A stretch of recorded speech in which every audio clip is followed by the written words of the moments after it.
Hey guys, in this week's episode, we're going to be talking about Nobody. But before we get into that, we're going to be talking about the Falcon and the Winter Soldier so far, I think up until the penultimate episode, and then a little bit of Oscars 2021 talk. So join us.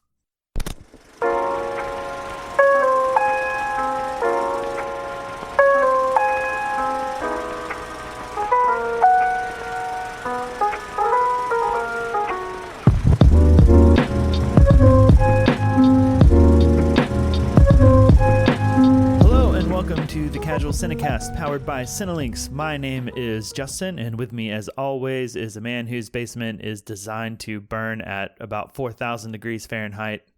Mike, how you doing? Pretty good. Just got done checking the base. I don't know how to respond to that. Do you really have a basement? Most people don't in Texas. I live in a state where there are no basements, so basements to me just seem like a really fun thing. I don't know. I would never burn my basement down. I would pretty much live in it, I think. Yeah, it's a cool place to set up something. Yeah. They're cinematic, I think, more so than the rest of the houses. Which is why I guess movies aren't filmed in Texas houses very often, because we don't have basements. They're not very cool. You can't go into an attic. That's just hot. Yeah. Ugh. Yeah. Try filming a movie in an attic. Anyway. If this is your first time listening, normally we like to start off every episode in a section called News on the March, where we talk about film and TV news, or the movies or the TV that we have been watching. This week, then we move into our feature review. This week, we're going to be discussing Nobody, which is the new action film starring Bob Odenkirk. And then we'll be but before we do that, we're going to do our usual... I'm messing this up. Let's just move on. It's okay. I am tongue-tied. We take a week off, and this is what I know, happens. It threw me off. Sorry, everyone listening.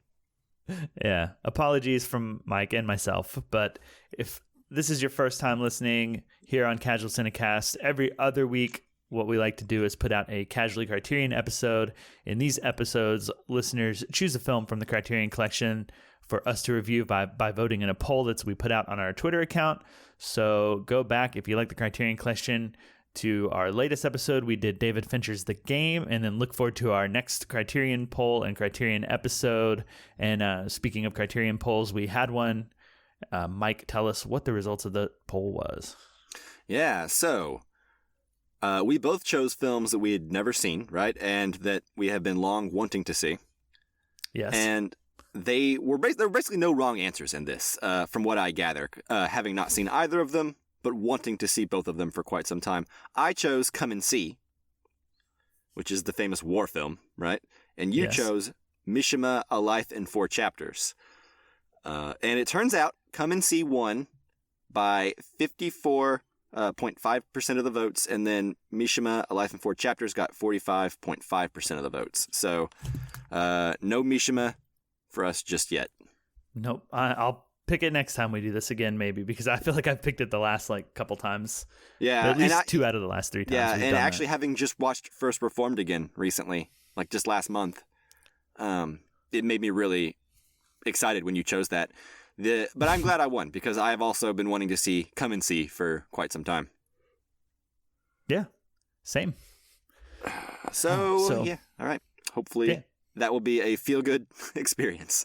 I seriously doubt it, but yeah, me too. If you are intrigued by our polls, you want to vote in them so that we can discuss the movie that you want to hear discussed most, you can follow us on Facebook, Twitter, and Instagram. We put the poll out on our Twitter account specifically, so that is the best place to follow us. And on all of those accounts, that is at Casual Cinecast.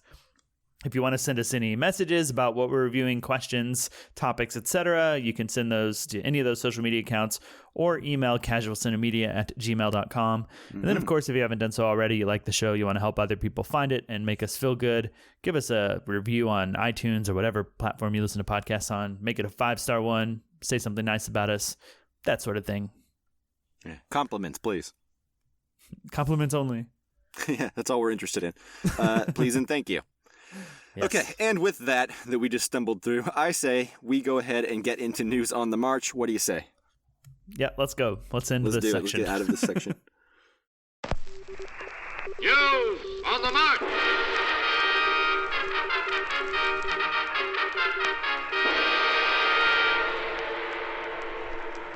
All right, Justin, so this is the week of the Oscars, the 2021 Oscars, and this has been kind of a weird year. Yeah, true.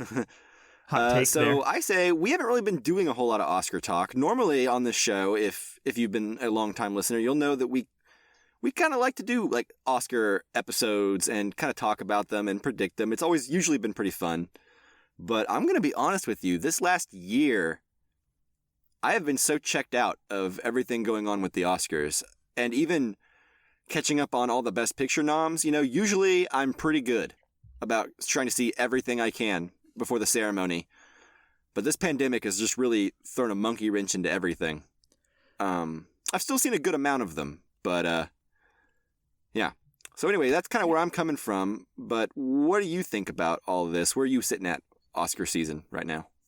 Yeah, I'm with you. I'm significantly more behind than I normally am. Normally, I've seen at least all of the Best Pictures, most of the Best Cinematography, most of the animated, and then usually I kind of fall down starting with all the different films nominated for actor and actress, but usually that's only by like one or two. But you're right, I think this year, being what it is, and what I put it down to is us being kind of so close to the end. There's kind of a light at the end of the tunnel on COVID with all the vaccines that in some ways my head is kind of down, ignoring time until life hopefully gets back to like closer than normal. So, I think in that way I've been a little bit ignoring Oscars and Best Picture lists and like the best of the years and catching up on that stuff a little more than normal, because I just feel like things are about to change from what they've been the last year, and I'm so ready for that I'm a little checked out of stuff. So yeah, it's gonna be weird going back to normal.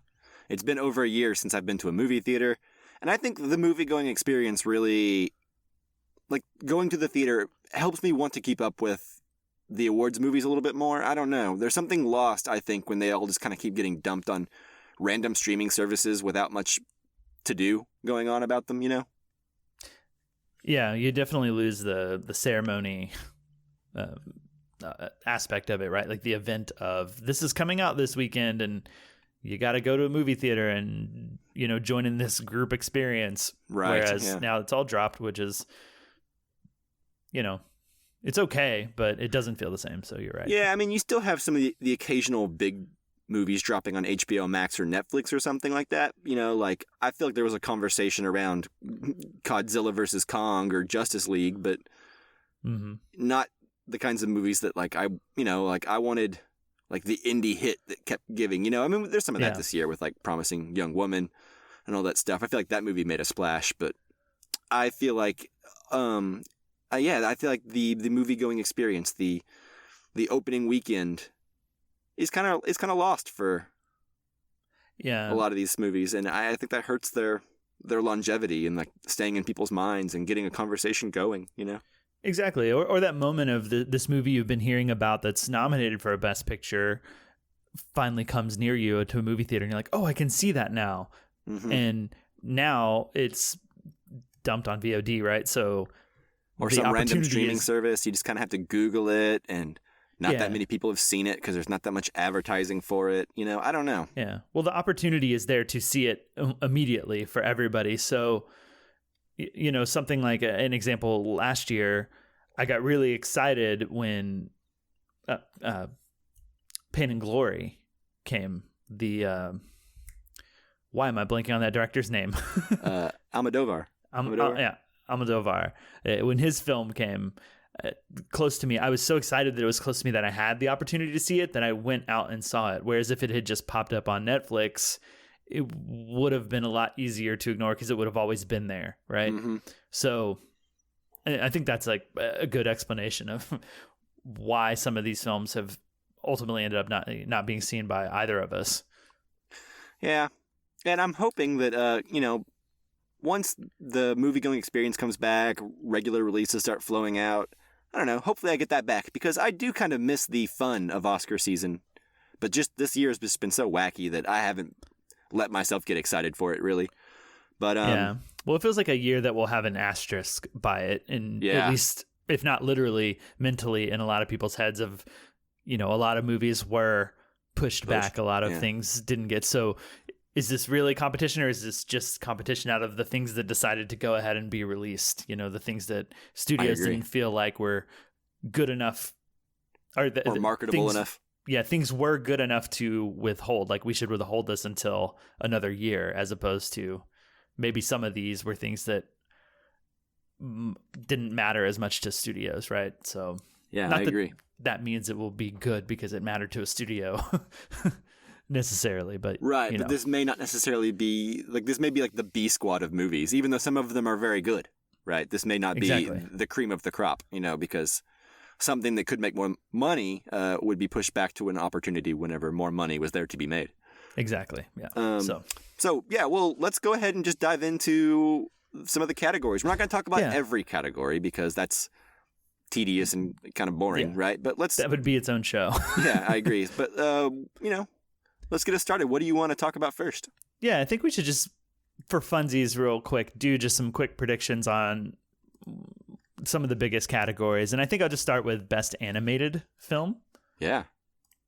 Which Onward, Over the Moon, A Shaun the Sheep Movie, Farmageddon, Soul, and Wolfwalkers are all nominated. So yeah, I personally haven't seen all these, but I just want to make predictions on it based on the word of mouth and stuff. What do you think? Sure. So I'm thinking, based on word of mouth, this comes down between Soul and Wolfwalkers. Yes, 100%. I kind of want Wolfwalkers. I haven't seen it. I really want to. I hear it's beautiful. I kind of want it to win. Not because Soul isn't deserving. I think Soul is a lovely film. Not Pixar's best, but so far from their worst. And it's a solid movie. But I don't know. I feel like it's kind of boring to just give Pixar the animated Oscar every year. Yeah, I think this year of all years feels like, let's give it to somebody who is an underdog just to have some good feelings. And I think that sort of emotion will color a lot of the categories, actually, in my opinion. You think so? So, okay, I'll just go ahead and say it. I think Wolfwalkers is going to win. Yeah, I'm with you. Wolfwalkers. That's my prediction, too. All right, cool. All right, nice. But I will not be surprised if it's Soul. No, and also for me, as much as I liked Soul, I also really liked Onward. So like the difference between Soul and Onward feels pretty minor. So I'm wondering if that might like split the vote a little bit. For Pixar having movies. Two Disney films in there maybe will kind of like rob both of them of the amount of votes. But I feel like Soul is the one that they're putting all their chips on.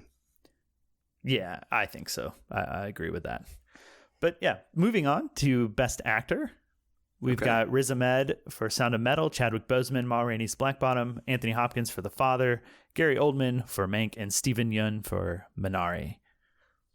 Ooh. So I have seen two of these movies, which would be Mank and Sound of Metal. I'm still scrolling down to Best Actors here in my little list, so bear with me one moment. I have not seen The Father. Oh my gosh, where is it? Sorry, everyone. Bear with me one moment while I skip around. Here we go. I have... this is supporting actor. So, here's the thing. If I'm being honest, I think Chadwick Boseman's going to win. Yeah. Although, I would not be surprised if it ends up being Anthony Hopkins. I would love Riz Ahmed to win because I love Sound of Metal. That's like my favorite film of the year. Mm-hmm. But in such stiff competition, right? I don't think Sacha Baron Cohen's getting anything. First of all, yeah, well, he's a supporting actor. Yeah, that's true. He is a supporting actor. But still, I still don't think he's going to get anything. He's the only one that of all these actors supporting and of all those that I've seen that I actually don't think should be nominated at all. Just sidebar. Yeah, I'm with you on that. Maybe for that movie as a whole as well, but yeah, I agree. Steven Yeun could do it. He's having like a great year right now. Like past couple years, he's actually just been on top of the world. It seems like his career after Walking Dead has just kind of been taking off. Mm-hmm. And Minari is a great movie. Gary Oldman's good always in Mank, but I don't think this is Gary Oldman's year. I get Anthony Hopkins vibes from this year. To be honest, the only thing that could dethrone it is Chadwick Boseman. It is his last chance to ever get an Oscar, and the Academy does like to grant people those kinds of Oscars, you know? Yeah, that's why my pick is also Chadwick Boseman. For that reason, I think not only in the year of his unfortunate death, right? But untimely, yeah. Untimely, and unfortunate, yes. for sure. But not only in that, but in a year of Black Lives Matter protests and all of this sort of stuff, I think that the voters will have this sort of inclination to lean that way. Yeah, and I don't think there's anything wrong with that, to be honest. No. I'm not criticizing that train of thought. I think it's just that it's like the zeitgeist, right? I agree. It just feels right, I guess. But also, like I said, you know, I would not be surprised at all if Anthony Hopkins walks away with this thing. I think if it weren't for the Chadwick Boseman element of it all, I think it would be his year. Yeah, because I agree. I've heard nothing but just glowing reviews, top to bottom, about The Father. Yeah, and Gary Oldman won for Darkest Hour a couple years ago. But the thing is, Anthony Hopkins has won before too, hasn't he? Yeah, but not as recently. Yeah, that's true. So yeah, give it to Chadwick. I say Chadwick. I still need to see Ma Rainey's Black Bottom, but me too. I've seen Chadwick Boseman in other things, and he's always good. Yeah, my heart choice I'm with you, Riz Ahmed, would be my personal choice if I were voting. Sure. But we're predicting, not choosing, right? That is correct, yes. So that's the game. Yeah, okay. Very rarely what I want to win ever wins anything in the Academy. So yeah, same. So moving on to the next category, Best Actress in a Leading Role. So nominees real quick: Viola Davis for Ma Rainey's Black Bottom, Andra Day for The United States versus Billie Holiday, Vanessa Kirby for Pieces of a Woman, Frances McDormand for Nomadland, and Carey Mulligan for Promising Young Woman.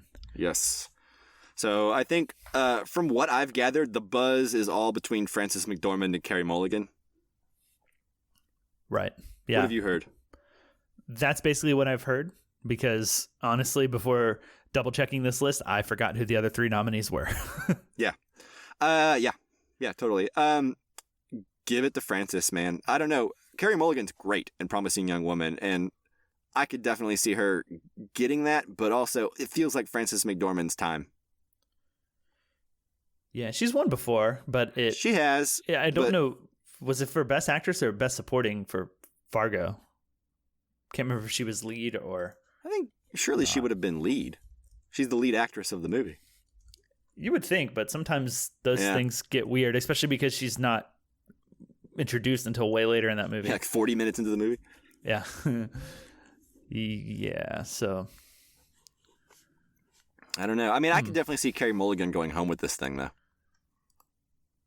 Yep, it was Best Actress for Fargo. But yeah, Carey Mulligan, she's so young that that's the only thing against her, I think, right? Is that she might have a better film in her later, and some people might feel that. Whereas Frances McDormand is getting older. I think Nomadland, you know, during our review, we did talk about how it didn't hit any particular issues or stance hard enough, but it does cover some ground of issues that are going on in terms of healthcare, retirement, poverty, financial security. It doesn't tackle nothing. Yeah, and I think some of those issues are pretty hot. So I agree. Might lead there, but have I made a choice yet? I don't think I've actually made a choice. I'm going to wild card this one. I think Carey Mulligan will surprise everybody. You know, that would make me happy, especially since Frances McDormand has won. And recently she's been getting, you know, all kinds of performances, like 3 Billboards a couple years back. She was in that. She got a lot of attention for that. Yeah, and Carey Mulligan has been quietly turning out great performances in things that don't quite get her Oscar nominations. I think, I haven't seen her in the buzz since In Education. Yeah. Yeah. So maybe it's our time. I agree, and Carey, you said it best. Carey Mulligan's been low key, been doing great stuff all the time. And here's the thing, though, you know, Carey Mulligan doesn't always. She's not always leading, right? A lot of times she's doing really great work in stellar supporting roles that don't get a lot of love. You know, I'm thinking of Shame, you know, a couple other good movies out there. So it's nice to see Carey Mulligan pull ahead with like a movie that just like she gets to shine in and just be like you can't take your eyes off of her. Not since An Education have I found myself just watching her like at every movement she does in a movie so closely and getting so much joy from just watching her do her thing, Yeah, exactly. I think this is probably her best lead role since then, although special nod to Never Let Me Go I think is quite good. But there's some other people carrying that movie, whereas she has this whole movie up on her shoulders, I think. That's what I'm saying. Like she gets to be front and center here in a way that I've never seen Carey Mulligan front and center. And she starred in movies before, but this movie just, I don't know. It's got an electricity to it that not a lot of movies can have, and I don't know. I think her in the right role. I agree with you. She could take it. She could. I'm gonna go with Frances McDormand though. Okay, cool. I think that's the first place we differ. Yeah. So, if we actually tally these up later, we might not tie. No, but we'll see who wins. Yeah, may the best men win next week when we talk about this. Yeah. Okay, cool. So moving on, 2 more categories here. The second to last one will be Best Director. So nominees are Thomas Vinterberg for Another Round, David Fincher for Mank, Lee Isaac Chung for Minari, Chloe Zhao for Nomadland, and Emerald Fennell for Promising Young Woman. You kicked off last time, so I'll go because I think this is a tough category. This is tough. But I will toss out David Fincher immediately. Yeah. But that might be personal opinion, but also I think just on what I'm hearing buzz-wise. Yeah. Narrowing down, I think also Thomas Vinterberg and Lee Isaac Chung are probably out. Yeah, but I love both of those movies so much. Yeah. I love Another Round more, but... Yeah, that makes sense. Well, the reason being, I honestly think it's a woman's year. I think it's going to happen. Oh, yeah. And that leaves it to Chloe Zhao and Emerald Fennell, and I have to go with Chloe Zhao because I think while Promising Young Woman is excellently directed, and I think it's really good, probably maybe the better movie. I'm not sure. I think it's pretty close, but I think that Nomadland is a little flashier in terms of a director. But what do you think? Oof, yeah, you may be right. I think, well, actually, here's the thing. As far as like sharp, stylish direction goes, I think, Emerald Fennell and Promising Young Woman is closer to a vision than any of the movies here right now, except for maybe Mank. Right? Mank's pretty singular in its vision. But, Promising Young Woman, I get like Drive vibes from that, or like, Edgar Wright vibes, where it's like, even if the movie doesn't achieve the greatness that it sets out to, I can't fault much in the direction. Like, it is on fire, it is stellar, the shots, the colors, the choice of actors, like everything is just, in like the editing, it's just, man, it moves and it's sharp and it feels good. Yeah. That said, even though I think Promising Young Woman is just like a director's movie, Nomadland has this sort of artsy Academy Awards kind of style directing that I know they eat up. You know what I mean? It's like Terrence Malick-esque with the landscapes and the handheld, and it seems more like an Academy Awards winning type movie. I don't want to say Oscar baity or awards baity, but to a degree, right? And I enjoy that. I think Nomadland is a beautiful movie, but I think Nomadland is more what they're looking for. And Promising Young Woman is sort of like the outlier. Like, yeah, I agree. It's like the Quentin Tarantino of, you know what I mean? It's like always the bridesmaid kind of thing. Yeah, flashier is maybe not quite the right word, but I think flashier to an Oscar voter. Right. Yeah, well, that's what I mean. It doesn't feel like any of these other movies. I think Promising Young Woman feels like the most unique of all, like the best director. And Mank, I think again, but even Mank feels a little bit kind of baity in its own way. It does. And I think with Nomadland, she's working with non-actors, getting a really great performance out of Frances McDormand that might win. And I think that goes some way towards directing a little bit over things like a stylistically shot movie like Promising Young Woman is. Oh, I completely agree. All the other things Nomadland has going for it I think are going to help carry Chloe Zhao. And plus, like you said, it's a woman, and so is Emerald Fennell, but I don't know. It just feels like for representation and everything like that, it does feel like maybe Nomadland's time and Chloe Zhao's time. Yep. I think plus, that's it. Chloe Zhao probably should have won for the writer a couple of years back. So I got a soft spot in my heart for her. Okay. Cool. Well, we're even there again, I guess, with Chloe Zhao choices then. Cool. Which takes us to our last category, Best Picture.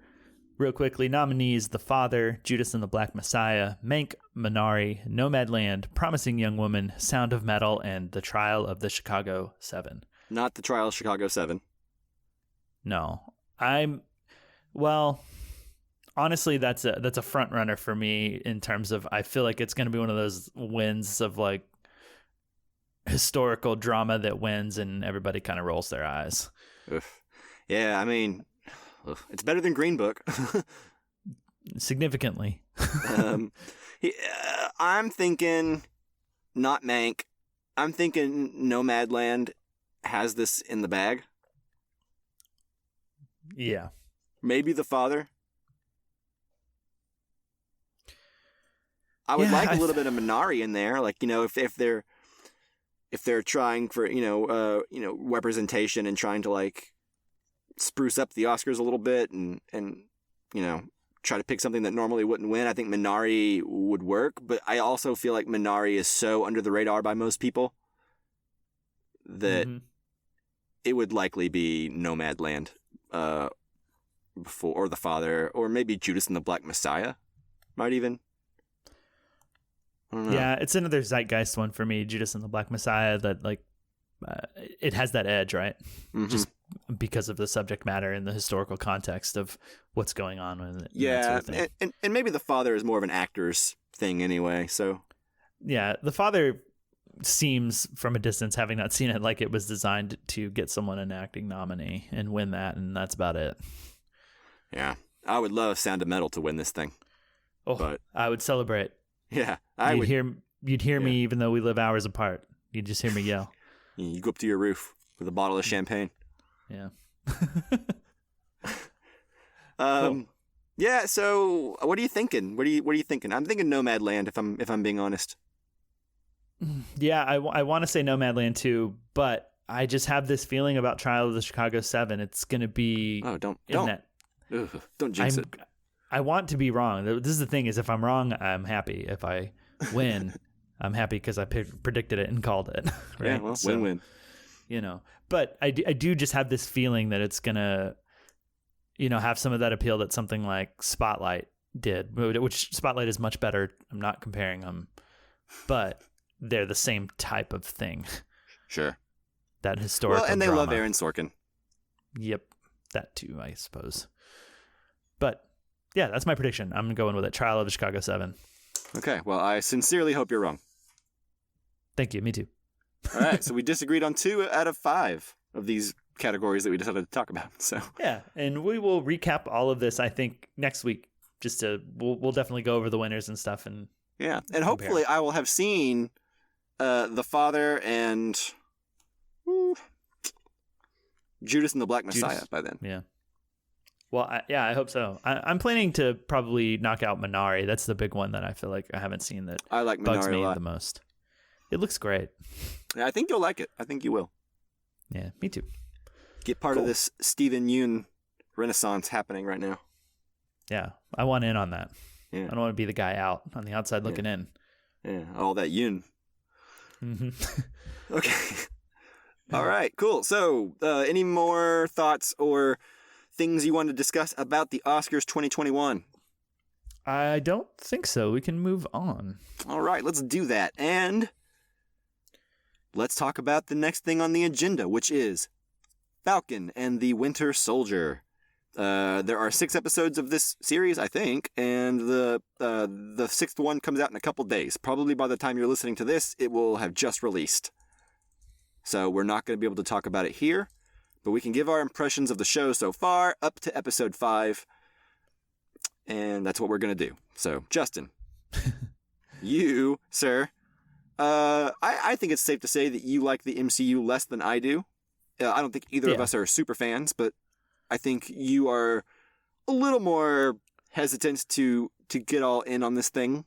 So what are you thinking of this show so far? And, what are your thoughts on these characters? And is the show working? Go on. Proceed. Yeah, I think the show works eventually. Mm-hmm. Like, this last episode, episode 5, kind of drew me in more than the other ones. It took its time with some stuff, and I really enjoyed getting a lot more character moments and a lot less straightforward sort of like procedural, let's figure out what's going on and go try to like stop it and have an action scene, which is how the other ones have felt. And I think the thing for me is WandaVision, the other MCU series that came out before this, felt like such a unique twist and interesting idea that for some reason I had in my head that Falcon and Winter Soldier might do something different, and it doesn't. And that's not necessarily a bad thing. Sure. I think it just took me a while to adjust to getting back to sort of normal espionage Avenger sort of stuff. Yeah, well, not even just regular Avengers type stuff, but more of like the militarized Captain America style Avenger, right? This is very much like, feels like the Captain America Winter Soldier kind of vein. Yes.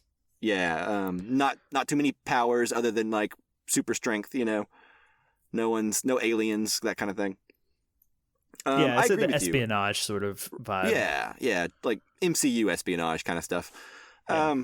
I agree with you. I think the series is getting better as it goes. I think episode 5 was my favorite episode by far. I really enjoyed the stuff where they're like taking their time and let these characters really breathe, and let these two become friends, they have good chemistry. I don't think their dialogue and their jokes always work. The snappiness and like their banter, some of that can fall flat for me sometimes, but whenever they're talking and they're not trying to be goofy and silly and giving you that Tango Cash, Hobbs and Shaw, back and forth, I think it's better. I think whenever they're just talking, like there's a really great scene in episode 5 where, Sam Wilson, Falcon, gets to actually use his training as like that he mentioned earlier. He used to counsel PTSD soldiers, who come back and they can't adjust. He used to be a counselor to make them feel better and give them purpose. And that's a good seed that was planted back in like Captain America 2, right? And it's paying off now with Bucky's character. Mm-hmm. That's good. That's a good character progression, and they get a quiet moment to talk, and they talk about race very bluntly in a way that surprises me that the MCU is tackling. Mm-hmm. It doesn't go as far as it should sometimes, I think. I think it could be better if it wasn't maybe like a Disney element, right? And they weren't trying to please everybody. Yeah. But I am impressed with what they have managed to try to tackle in this show. I will say that I liked the last episode too. I liked the last 2 episodes more than the first 3 episodes, I think. Not that those were bad, but I think the show really finds its legs kind of once the story gets going. And by the way, Wyatt Russell is really good in this show, I want to say. He is. He's really good. And I think he's got in some ways, a tough job to fill because he's taking over Captain America, but he's also we're not supposed to have the same feelings for him that we do. Right. He's supposed to be polarizing, right? They give us a little bit at the beginning to be like, to humanize him, give him a best friend and a wife. And you're like, oh, he's just trying to do good, And then when he gets on the job, he's like, it feels like they designed him after like kind of how the public perception of police officers has shifted over the past few years. Yes. It feels like a guy setting out to do the right thing, but is not in control of his emotions and was trained to escalate the situation. And now that he's put in a position where his training, something different is expected of him. He can't just be a soldier. You have to be Captain America. And I think it's interesting that he's not really understanding the difference. Yeah, it's definitely interesting. I like having that sort of complex character going, and I think he's carrying it pretty well. And I think maybe if I'm going to be overly critical about it, it's a little too easy to straight up dislike him most of the time. Yeah, I agree. They're making it too easy. I wish they would give us a little bit more humanizing moments, like they did in episode 2. Yeah. Where he talks because for a while he talks about just being a guy who wants to do the job, and that's interesting, even though his idea of doing the job is not good. Yeah. But if he believes he's coming from the right place, you're like, well, get him out of this role. Just like, I don't know. It's interesting, but it fits into this sort of overall theme that I've kind of been enjoying about the show, and what I think most of the characters on it are going through, and it's this sort of idea of right or wrong, whatever you think it takes to do what you think is the right thing, do you have the guts to do it? Because most of the characters have to do something that maybe they don't feel the most comfortable doing or are scared of, right? Mm-hmm. Or maybe is morally gray. And I think that's interesting that obviously lines up with him as Captain America. He's like, does he have the ability to do the right thing, or is he going to lose his cool and do something different, right? And even the leader of the rebel gang, whatever you want to call them, the terrorist group organization, I think she's struggling with the things that she's finding out that she's having to do in order to accomplish what she wants to accomplish. And of course, Sam being given the Captain America shield and not necessarily wanting to take that mantle. Well, and not feeling like if it's like, as a black man, like not feeling if it's like his place to do it. Not if it's his place, but it's like, does he want to? Is this like something he wants to represent and like put his face on? Yeah. And also, will people accept that? And all of that, I think, is really interesting. Sam's journey, especially in the last couple episodes, as they've really started to explore it. Like when he went to go see the Captain America that the government like covered up. As Isaiah Bradley, I think is his name. Mm-hmm. To me, that was fascinating to me. And like to me, that was like a really blunt conversation that I just didn't expect to see in the MCU, where he's like, no self-respecting black man would ever want to like hold that shield. Yeah, to be Captain America. Yeah. Which is, it's interesting. I've enjoyed that scene as well. I think that was definitely one of my favorite moments too. And also enjoyed what I'm picking up of Bucky hitting on Sam's sister. I think is funny. Yeah, that was funny. Yeah. I've really been enjoying Bucky's character. I remember whenever I realized he was the Winter Soldier, because I don't follow the comics. I didn't know he was the Winter Soldier, When I was watching Captain America 2 and like the mask gets pulled off and Steve Rogers is like, Bucky. And I was like, this guy from the first Captain America, I don't want to waste my time on this. And then he doubled down on him in Civil War, and was like, I'm tired of this Captain America and Bucky saving Bucky plotline. And now I'm so glad they did it, because I enjoy Bucky's character and I like Sebastian Stan, and I think he's probably the standout of the show. Yeah, in terms of our main characters, I do enjoy Daniel Bruhl as Zemo. Yeah. I think he's kind of being this perfect sort of villain, but you kind of like him. Oh, he's chewing on the scenery. Like what he's doing is completely over the top, and his voice is so like mumbly, and he's always kind of talking gravelly, like this, but like it works, man. I don't know. He's funny. Yeah, you love to dislike him. Yeah, right? I don't even dislike him. I think he's just funny. Like I actually think he's one of the cooler villains, because there was that, by the way, spoilers for the entirety of episode 1 through 5 of Captain America or Falcon and Winter Soldier. But I like whenever he stepped on all the vials, like immediately he's like, is that what I think it is? And then because he's a principled man who doesn't think super soldiers should exist, he didn't have some stupid plan where he like hid one away and injected himself with it. He just stomped on it. Yeah, I like that. It was really good.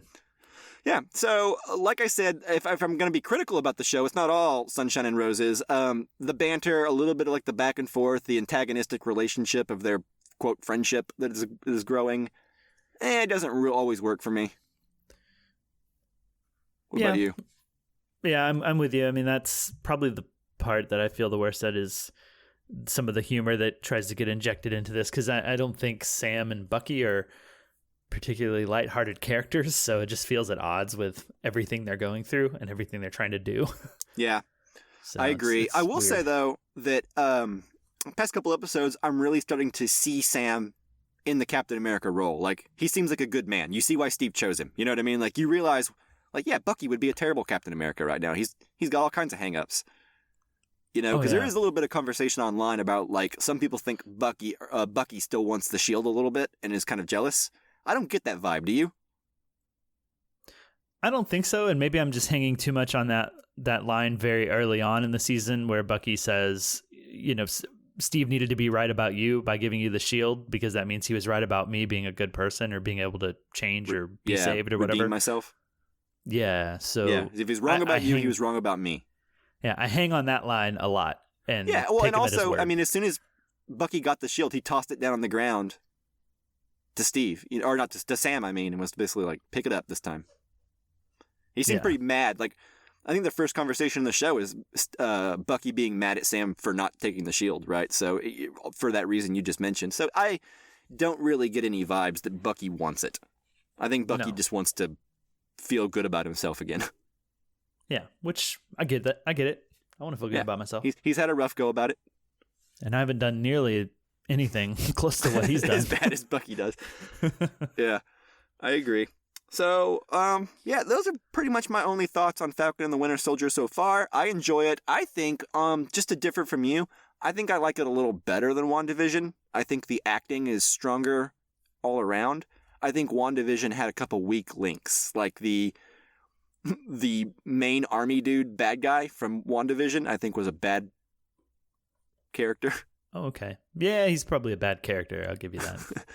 I mean, there's no Catherine Hahn in this show, but no. I think I just have more fun with the complete change and subverting expectations. Oh yeah, I think the first third of WandaVision is better than this show, but I think the last half of WandaVision is not as good as this show so far, if that makes sense. That's fair. I won't fight you on that. Okay. Anything else you want to talk about with Falcon and the Winter Soldier before we get into the main event? Nope, I'm ready to talk about nobody. All right, well then let's do that.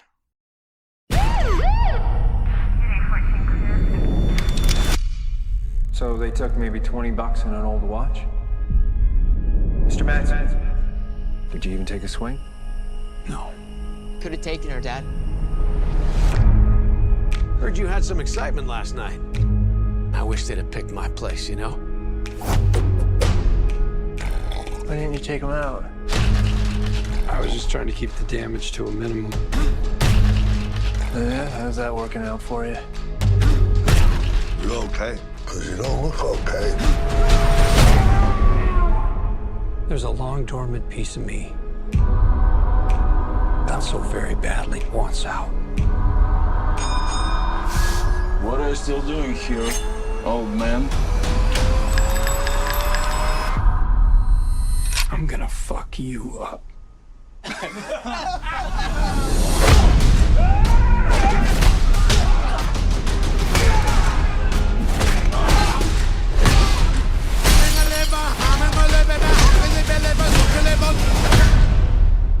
It's been a hell of a day.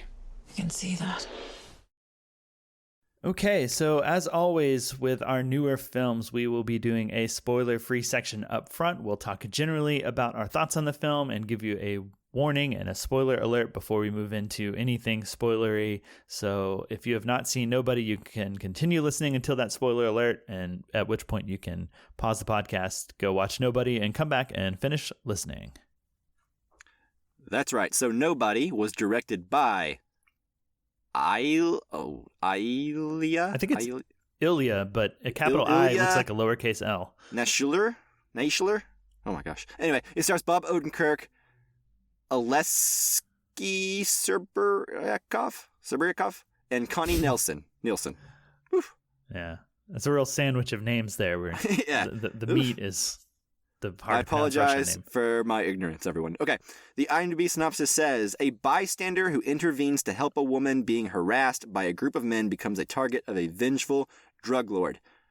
I like the vagueness of the synopsis, but it's not completely accurate. Or it kind of buries the lead, I would say. Yeah, it does. And, I don't think it's a spoiler to say that I question the vengeful drug lord part of it, because I don't really think that that's quite accurate. At least the drug lord part, that is. Yeah, whatever. Okay, anyways, so let's get into this thing. So Nobody. What do you want to get us started, Justin? What do you think of Nobody? Sure, yeah. I'll get us started. I was interested in this film because I like Bob Odenkirk. I was not so interested in this film because it looked like an indie or John Wick, right?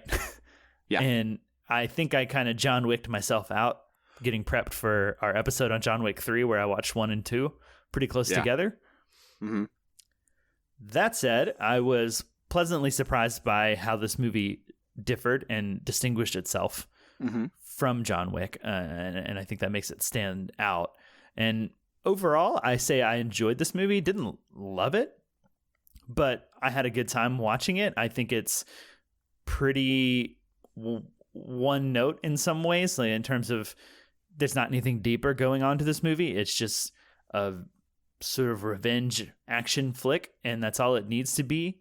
I enjoyed a lot of the elements that it took from other films that I really like. Like I kind of feel like this film is the best parts of John Wick and Straw Dogs, the original, / Home Alone, I guess, if you want to go there. And Vanishing Point, also the original 70s one.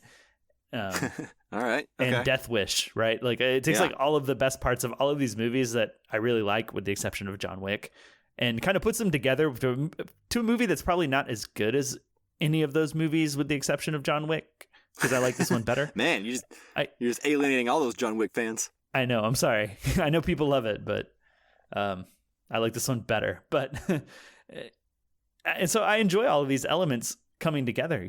Like I like it. I think it's fun. It reminds me of a lot of movies I really like, and sometimes that's bad and sometimes it's good. And in this case, I enjoyed the homage. And I think it's pretty. There's some pretty good action. It's pretty bloody. It's pretty violent, which doesn't bother me, but might bother some people out there. But I don't know.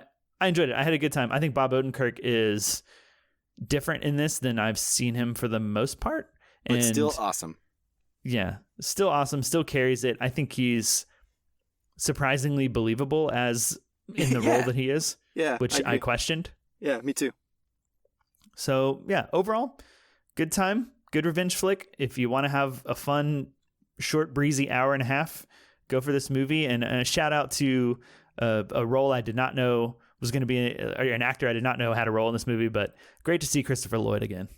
Oh yeah, Christopher Lloyd. Yeah, I did not know he was in this. Me neither. Wait. Yeah. Even now, after seeing it, or initially? Oh, no, I knew that now. When he showed up, I was like, immediately, oh, Christopher Lloyd. But even when he's like blurry and out of focus in the foreground, I was like, I know who that is. Yeah, he's distinctive. Yeah, he is. Sure. Okay, but yeah, that's my thoughts. I enjoyed it. So, Mike, what do you think? I am not too dissimilar from you. This movie looked like John Wick, like a Liam Neeson John Wick type Taken / whatever movie. And it seemed like the premise, like the I don't know, it's hard to sell this to the studio because it feels like 1 million of these come out a year. But what about Bob Odenkirk? And then boom, that was the pitch, right? Generic action movie, but with Bob Odenkirk. And I think that's what you get. I think it's better than generic. I'm being mean. I also think it's better than John Wick 2 and 3 and John Wick 1. But I think John Wick 1 is still pretty decent for what it is. I like John Wick 1. I do too. Don't get me wrong. Yeah, I think 2 and 3 start to get a little silly, and I really hope that this movie does not get a franchise off of it. Yeah, honestly, that may be the main thing that this movie has going for it over John Wick, is that so far there's not a 2 and 3 to kind of ruin it for me. Yeah, a real Matrix situation. Yeah, but go on. But it feels like that was the pitch of the movie, right? But it's Bob Odenkirk. You're going to see Bob Odenkirk do action. And then people were like, yeah, okay, people will pay for that. People like Bob Odenkirk, and here we are. That's the appeal, and I don't think there's anything wrong with that. Casting an interesting lead in an action movie is always a fun choice, right? Like when Chris Pratt got cast in Guardians of the Galaxy, people were like, "What?" So yeah, that's fun, and Bob Odenkirk brings it. He could tell he got into shape. He looks good. He's believable as like a 60, 50-something-year-old man beating up on people and looking like he could punch someone really hard and like break their arms and stuff. Like all of that seems cool, I will say that you're right. This movie is not doing a whole lot on a deeper level. And I will say I enjoyed the first half more than the second half. Mm-hmm. But the second half still delivers. I just think it goes from kind of slow burn action thriller to like action cartoon by the end of the movie. Yeah, that's one of my issues, is the shift in realism to an extent. Like there is some unrealistic over the top violence even in the first half, but it was more grounded. It. Yeah, it's grounded. Thank you. That's the word. Yeah. Yeah, I'll say his first, I don't think this is a spoiler too much, right? But there's a fight scene on a bus, like the first major fight scene in the movie. And that fight scene is so fun. Yeah.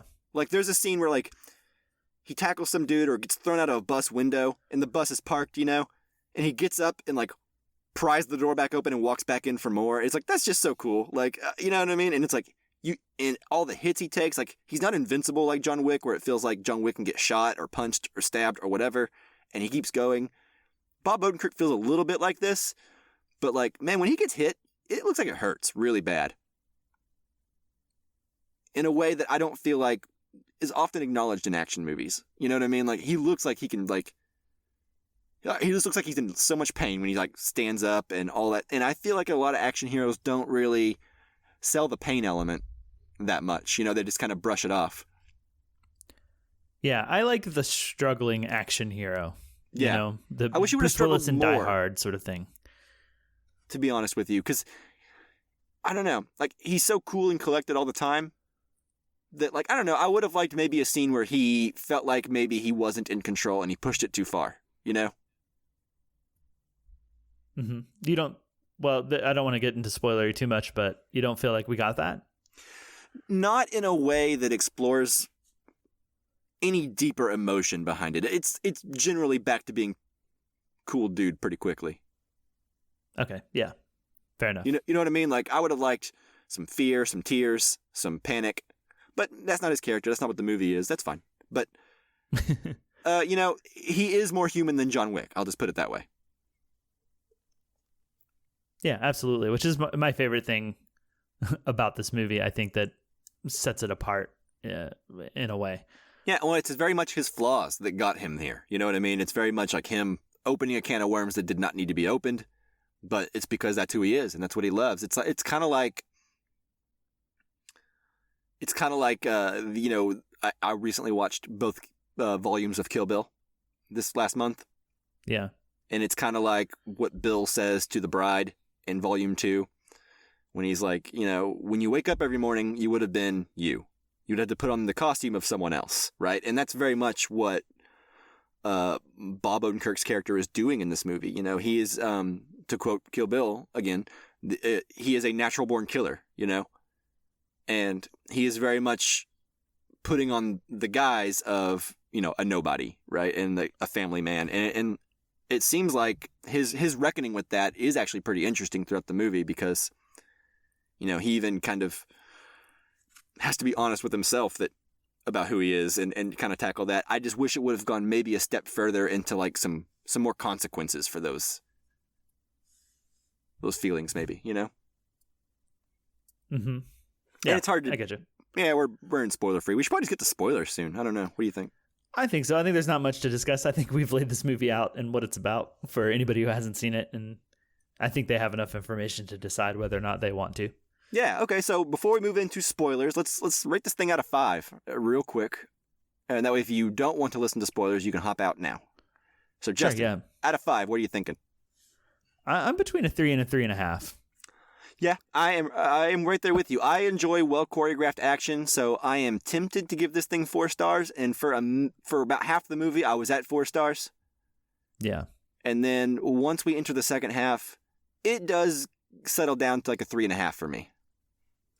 Yeah, I'm pretty close. I'll go 3.5. I think I'm close enough to it. I think 3 is too harsh. Yeah, it does too much right to shaft it with a 3. Yeah. By the way, have you seen any movies from the director, like Hardcore Henry? I think is his biggest one. Yeah, I've seen Hardcore Henry.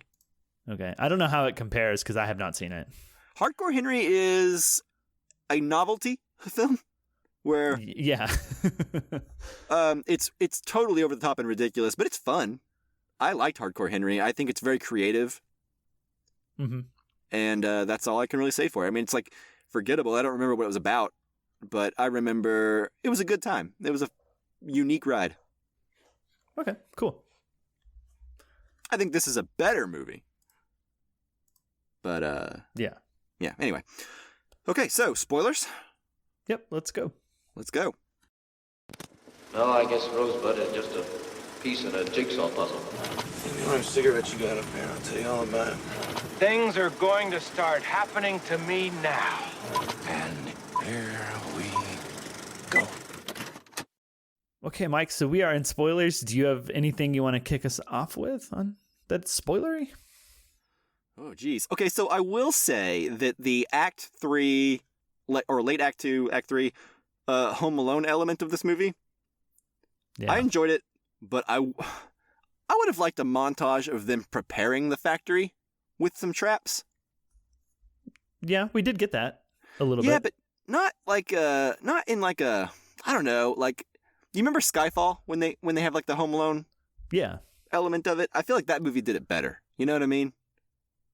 Probably, yeah. Because this movie, it feels like it was just like, they were springing a lot of traps that I wasn't completely like, oh wow, that's really an elaborate trap that they took the time to build. Like razor wire flinging a guy out of a window. Like, yeah, I would have liked some of them were a bit much. Yeah, I mean, I think that's what's fun about Home Alone is we see him prepping them and kind of testing them a little bit, you know, and understanding how they work a little bit more, you know. But it seemed like when did they make this? Like they have like an hour to make all this. Yeah, I like understanding how those traps work from a physics level. Yeah, well, it's like, you know me, I like to see people doing things. I like the process of people like setting up something and me being like, what are they doing? And then at the end, like the payoff, you know. So I don't know, a little bit more time and attention to his relationship with his friend from the radio would have been nice because his friend just kind of shows up and it's just one of the characters for a minute. RZA. Yeah. And I think the dad relationship works. I think they did the work there to understand that, okay, yeah, the dad was always a wild man too, you know. So that's where he gets it. But I don't know, I would have liked a little bit more of the dynamic of their friendship, and I would have liked a little bit more building up towards some of the traps. That way later when we see them sprung, we're like, ah, yes. Yeah, and I think the director proved that he has the ability to show people doing stuff, because I do really like the opening sequence of this movie that introduces us to Bob Odenkirk's character and his life as it currently is in his costume of nobody, so to speak. Yeah. The sort of Edgar Wright really fast cut montage. Yeah, that was great. Through his week. And although I would have started leaving my trash can out the night before if I were him. Yeah, that's just a whole other can of worms of a character being a poor planner. Yeah, maybe. Or maybe his HOA doesn't allow him to. Yeah, well, that would be harsh, I think. Especially because it seems like the thing probably has to come at like 6 a.m. Yeah, like while the sun is coming up. which is weird, in my opinion. But it happens, man. I'm not going to question that. You ever been woken up by a trash truck freaking flipping over trash cans in the back of their thing at 6 a.m. Yeah. It's awful. I like seeing all of the transformation or the stuff that he has underneath his facade of a house, right? Like I love that moment when the cars are coming and he sees them and he's like, okay, everybody get in the basement, and you see he has this security door that his family probably didn't know about. Yeah, or his wife might have, but she might have. There's a hint of she knew his previous life. Oh, there's a hint that she knew. Yeah, she knew more than she didn't know, I think, because that actually kind of surprised me, because at one point he comes home and he's all beat up, and you're thinking, oh, she's gonna freak out because he's all beat up, and then she just starts stitching him up, and he's like, just like old times, right? And immediately their relationship becomes way more interesting, because you're like, that's true. Oh, what does she know? What does she not know? But she's clearly like, she knows that he gets into physical altercations and, used to take care of him. So it's like she knew she was marrying a violent, dangerous dude, Yeah. I think that's why she knew better than to ask too many questions, whereas like a normal wife would have been like, what is happening right now? You need to explain yourself to me.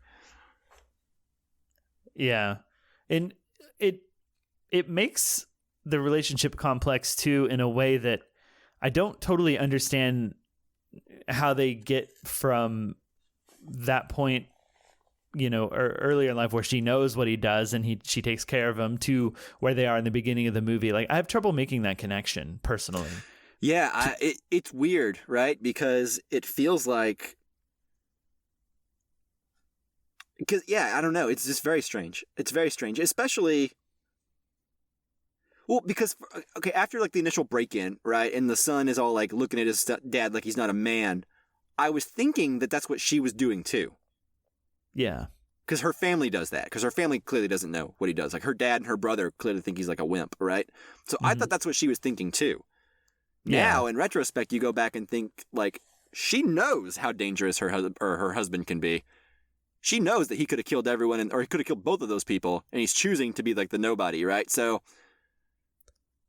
at first I thought she was like being quiet and silent because she was disappointed in him and didn't view him as a man anymore, but now in retrospect, I don't know what her deal is really, other than maybe she's worried that he's getting back into it, Maybe, but she doesn't even seem that upset that he's getting back into it. I know, it's weird. It's almost, like, it actually improves their relationship.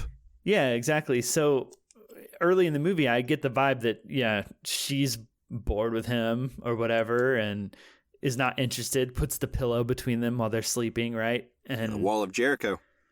Yeah. Is that it happened one night reference? It is.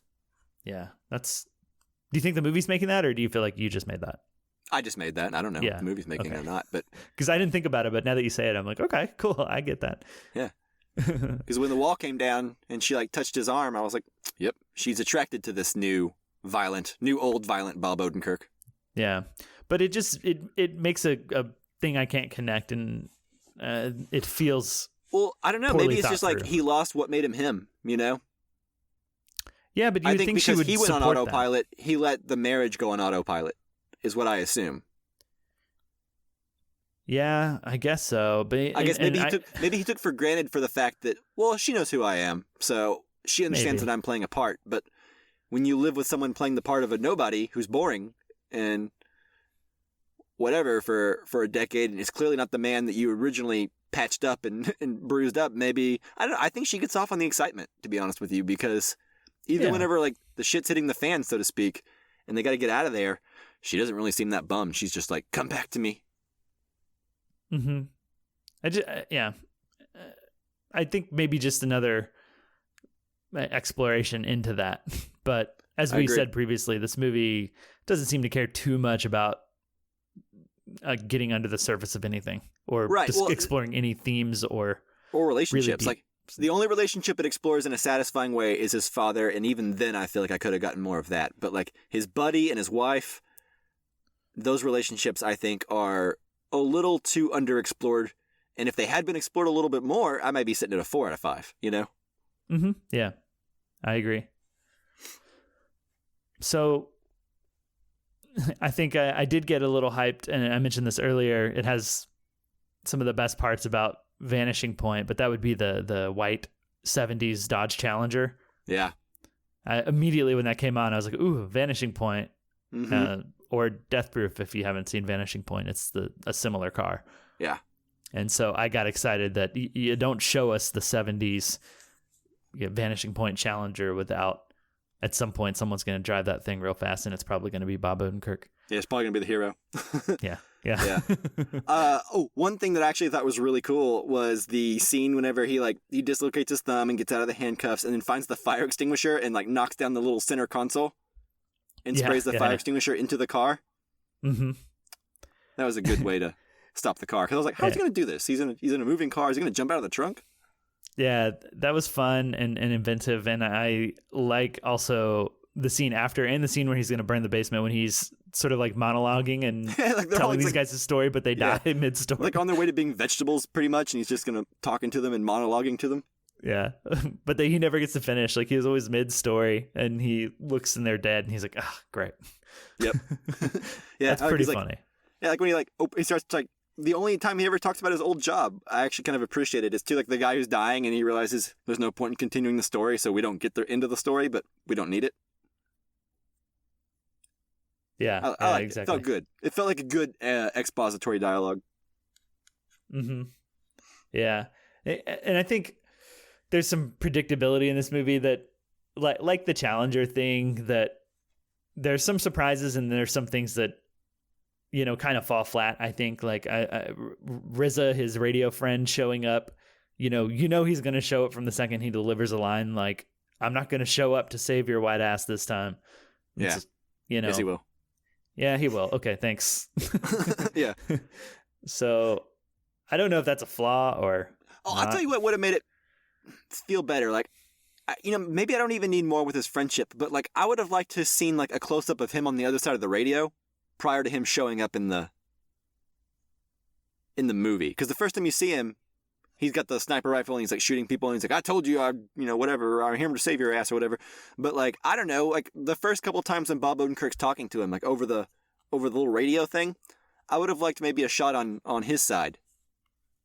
Just wherever he's at, just a little close up. That way we establish him as a full-fledged character before he just shows up and feels like a plot device. Yeah, I can see feeling that way. I don't think I felt that way. I felt satisfied with getting to know, he talked to him enough that he's the mysterious voice on the radio. I actually initially thought it was some sort of imaginary element because I didn't really understand it as a CB radio. I thought it was going to be someone that he talked to who was I thought it was who had been killed or something. Yeah, I thought he was like a secret agent or something for a while. I was like, oh, he's talking to. It's the old Mission Impossible TV show where the guy would pull off his shoe or whatever and talk into a shoe or I thought they were had hidden places to talk and communicate, Yeah, well, I think I just enjoyed the ride of thinking might be a mysterious sort of in his head supernatural conversation because initially he's like over here on this side we see everything or something like that, and I was like, is he dead? He's talking to a former guy he used to know that died. I guess he's just a former coworker, I guess. Yeah, but he was alive. So yeah. Did you see the post-credit scene? What? No, dang it!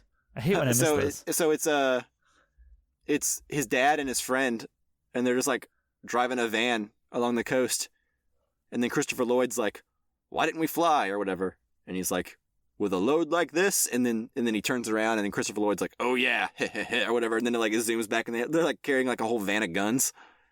Oh gosh, yeah. So I guess Christopher Lloyd is back in the game or something. I don't know. I guess they're gonna go kill a lot of people somewhere.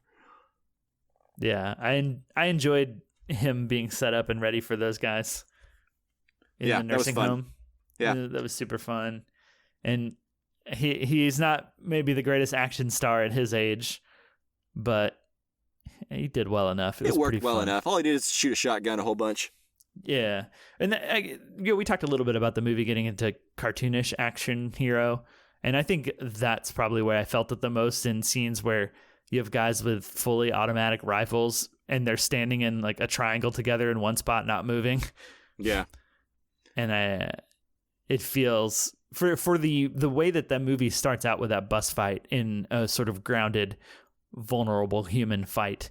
Right. When we get to that point later where the bad guys are impossibly horrible at shooting them and they're seemingly perfect, just kind of bugs me. Makes it less interesting. Yeah, once they started teaming up and it became like all three of them back to back in like the warehouse shooting guys from all sides, I was like, this movie has gone to cartoon land, but that's okay. Yeah. Yeah, and I think the point where it kind of tips over that into that sort of over-the-top super fun thing is Bob Odenkirk eating the steak in the nightclub. Yeah.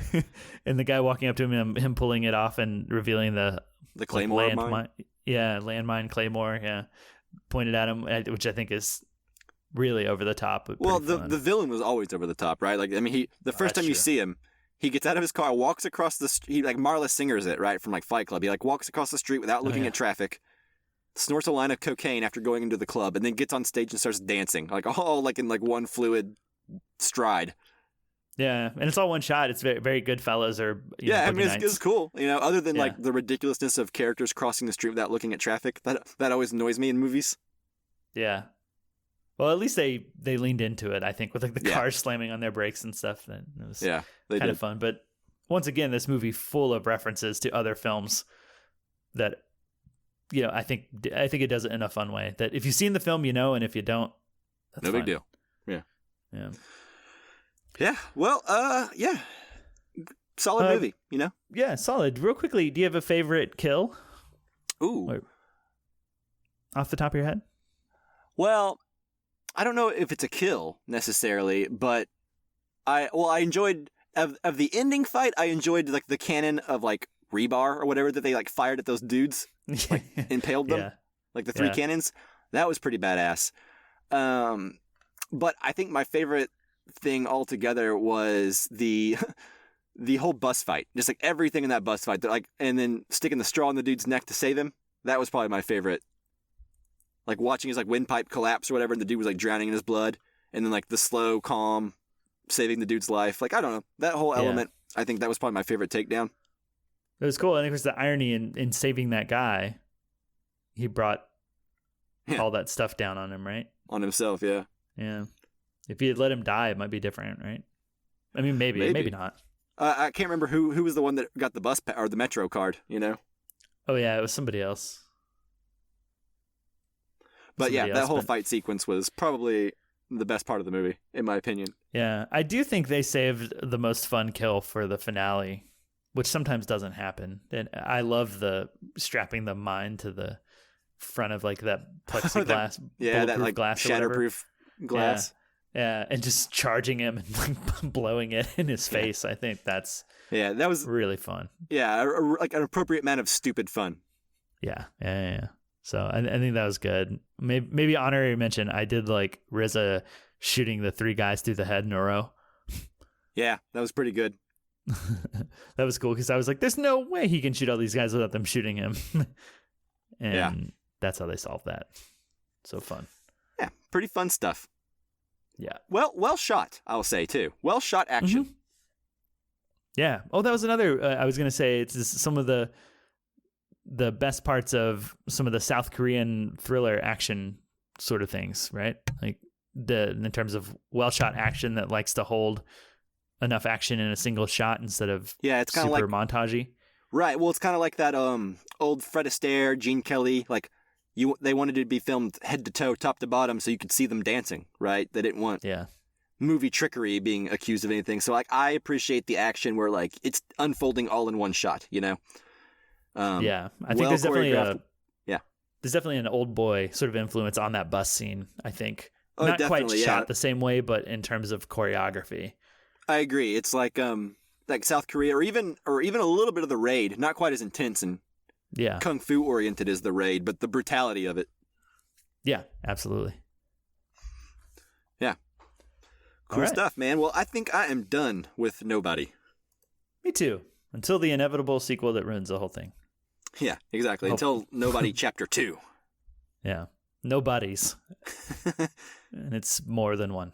Well, this time it's all three of them. Yeah. Cool. Well, I think that does it for the show. So, Mike, thanks for joining me to talk about Nobody, the Oscars, Falcon and Winter Soldier, all that stuff. Yeah. It was fun, and we will reconvene and follow up on some of these things next week, I'm sure. So, yeah, stay tuned. Our next episode will be a Casually Criterion episode on the winner of the poll, which is Come and See. That's right. And thanks, listener, for listening. Thanks, Jake Wagner Russell, for doing our intro and outro music. If you want to hear more of his music, you can do so at soundcloud.com/bopscotch. All right. Until next time, we will talk to you later. See you later.